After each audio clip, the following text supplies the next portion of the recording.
And if any man think that he knoweth anything, he knoweth nothing, yet as he ought to know. 1 Corinthians 8:2. Ignorance is strength. George Orwell. Ignorance is our ammunition. Christopher Nolan. So several people online have picked up on an analogy to Amdahl's law for LLMs. Now, Amdahl's law, if you don't recall, is this whole thing about how if you're parallelizing a program, there's a limit to how much you can speed it up because there's only a component of your program that's parallelizable. And more generally, if you're doing any kind of optimization, the performance for the entire task when enhancements are applied will be the numerator in the ratio for speed up, and the denominator will be performance for the same task without those enhancements. So in other words, if there's something you're going to do to speed up your program, to speed up your development process, this can even be generalized to all industries. If there's something you're going to do to improve a system, no matter how powerful that thing is, suppose it's infinitely effective, there will be a fundamental limit on the net speed up because there will be those components which are not affected by your speed up. So in order to figure out how substantial an impact an optimization will have on your system, you have to first of all know what components of the system are affected by that optimization. So a couple of people have picked up on this. One of them here would be, sorry, let me just resize this, that LLM 10x productivity claims versus Amdahl's law. And here, the observation is that no one spends 100% of time programming. So yes, even if you say we speed up programming by a factor of 100 billion and we make the time required to program, there's a lot more that goes into designing software. Meetings, thinking, designing in the sense of you have to decide what to do. And that's not super trivial. You have to talk, you have to sleep. So let's even suppose that you could do that. There would be a limit. So we're not going to get 10 times the software, even if we may get 10 times the code, but 10 times the effective software. There's a limit because we don't spend all our time programming. But you could say this is boring, a kind of cop-out. Let's think about the actual speed up from an improvement to the, let's confine our attention to software itself, the building of software. And here, electric.ax, Kyle Matthews, has summarized what I think the issue is. The equivalent law for AI agents. The maximum speed up from AI agents is bounded by 1 over h, where h is the fraction of the workflow that requires human judgment. And this is a deeper issue, and that's what I really want to talk about. So until the day comes when we're ready to wholly abandon human auditing of code, the speed up from incorporating LLMs or agents is limited by our ability to review code. And we know that our ability to review code is very limited. You can't review more than a couple hundred lines of code in one session. Maybe you can do 500 if you're very gifted, or if you really know what's going on in the code base. Because software is so unbelievably subtle. You can't reliably understand it much faster than you can write it. And probably it takes longer to understand it than you write it because it's another person, another brain. How this other programmer approaches software may differ very much from how you do. So in fact, the main proxy, and people like Linus Torvalds have talked about this, the main proxy which allows software projects to scale is a circle of trust. So this could be that you are working on a large software project as the CTO or even CEO in a sense of a software company. You have engineers who you trust, and you don't review the code from those engineers. Instead, you trust these engineers to review code from the engineers underneath them. And so you got a circle of trust. And same idea that Linus Torvalds talks about. At a certain scale, it was impossible to review all the code that was coming into the Linux kernel. However, he had a circle of trust. And he trusts that people in his circle of trust will only submit to him software that is high quality. And so he doesn't have to review it all. Are we able to trust LLMs in this way? Obviously, the answer is no. But let's just think about how much worse it is when we're reviewing human-produced code versus when we're reviewing LLM-generated code. LLM-generated code is so much harder to review because, number one, it's more, so a human being has a limit on effort. For an LLM, the limit is literally how much money you have to spend on tokens. And then maybe compute. Compute, electricity, etc. But basically the limit is money and some external factors once you're at the scale of a government. But worse than that, LLMs, by their very nature, generate code that looks correct because they generate tokens that resemble the underlying data set, which means that the better they get, the more diabolical their errors will become. It won't be something you can glance at out of the corner of your eye and see, oh, this is wrong. It will be something that you have to really get into the weeds. The more and more the LLM begins to approximate the distribution of text on the internet, the more diabolical the errors will be.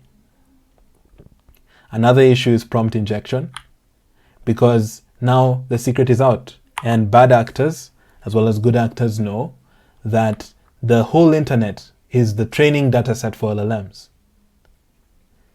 Do you put it past a bad actor to work hard to change concepts on the internet, to figure out how to change the behavior of LLMs in subtle ways that you may not be aware of, but this bad actor is aware of? And as we come to this issue of proxies for trust, you can align with a human being because you have proxies for trust. You can look him in the eyes. You can think about, you can get references. You can look at this human being's CV. What do you do with an LLM? It's subject to manipulation by the lab that makes it for money. And then there's prompt injection. And above all, this is assuming that LLMs are about to be producing code that's comparable to human quality, which has not been shown. Everyone says that it has. Everyone says that in December of this year, LLMs, agents became so good at producing code that, frankly, it's human level. In fact, surpassing human level. I think this is a huge myth and a huge error, though I think they're very useful. And I'm using them daily, by the way. So I'm not saying they're useless, but I view them as useful in user interfaces. If anything has been surpassed, and surpassed in a sense of now you do get advantages by using agents, I'd say it's the Unix shell. As much as the Unix shell is the foundation of the agents, it's probably faster right now to use an agent to do something that you would do on the Unix shell, because it has access to the Unix shell and a lot of training data, and it's very effective at doing this. But you need it sandboxed, and there's a lot of limitations to what it can do. So yeah, that's the fundamental limit. So basically, until we're able to trust LLMs and not audit their output, we can't generate code faster than human beings can audit their output. But something a bit pessimistic that we have to face as a society, there's a prisoner's dilemma situation here. Prisoner's dilemma is where two rational agents, each of whom can either cooperate for mutual benefit or betray their partner, defect for individual gain. So you see, you have a situation where there's a queue. Everyone's in the queue. If everyone obeys the queue and everyone waits for his own turn, then everyone benefits because life becomes predictable. But if you're the one bad actor and you cut the line, you win. And it's the same here. It's going to be possible in certain cases, as LLMs become better and better at one-shotting, to create software in the moment using an LLM that does something that is economically important and significant. You may, let Dario take the wheel, as the Primogen says, and you may get ahead. And if you do this, you may be able to start a company or hack a system or do whatever it is using software that would have taken a much longer time for a human being to write and to audit. And you won't be doing this responsibly. It will be a gamble. But the point is the gamble may pay off, because sometimes the LLM may do something that's good enough for the special case you're dealing with. And when we look at this world and the incentives that it has, which are natural, not complaining about it, it's just we live in an evil world, we can be certain that the gamblers will win. They'll win something. They'll win many times financially. But they'll also cause many disasters. But if you don't want to be a gambler, if you don't want to let Dario take the wheel, if you don't want to just produce software and hope that it works, then you have to embrace the pain. Painful construction of formal software. And that's the limit on what the LLM can do. So what can it do for you if you want to be responsible? It can make your life a little bit nicer. It can find bugs after you've produced the software. It can help you review your code. But that's really it. It can help you search the internet because it has a large amount of the internet organized in a very effective way. But it's unclear that even speeds you up by a factor of 1.1x. It may slow you down, or it may keep you at the same pace. And it may be that it improves the quality of what you're producing without speeding you up. So I'm not saying that these are not good for us. I'm just saying that there's a risk. And interestingly, if you think about what many open source projects have been saying, for example, take the Zig project or take Curl. LLMs may be making us slower because people are submitting pull requests to these projects that are LLM generated, but it takes human time to audit them. So now whenever you're doing code review, whether in open source or in code in a company or whatever, you never really know immediately whether you're reading code from an LLM or code that was handwritten or code that was from an LLM and audited by a human being, which is, to my mind, once it's well audited, which is non-trivial, but when actually audited and carefully reviewed and dealt with, the output you can say is human. You never know whether you're reading code from an LLM or a human source. So this really matters because that means you have to review all code as though it's generated from an LLM, as though it has diabolical, unexpected problems that are subtle, that arise because of the fact that the code looks correct. So the circle of trust becomes more important than ever. And this is what we will end on. But the point is, it's becoming increasingly important that you know the source of all the software that you have. The controls have to become stronger. It's becoming increasingly important also, just as the Ghosty project requires of people, to disclose when you've used an LLM to generate code. Because if you don't disclose that and you ask someone to review it, you're subjecting them to a lot of wasted time, potentially. So it can be very immoral. But more than that, we also, as a society now, need to think about the ethics of software more than we have.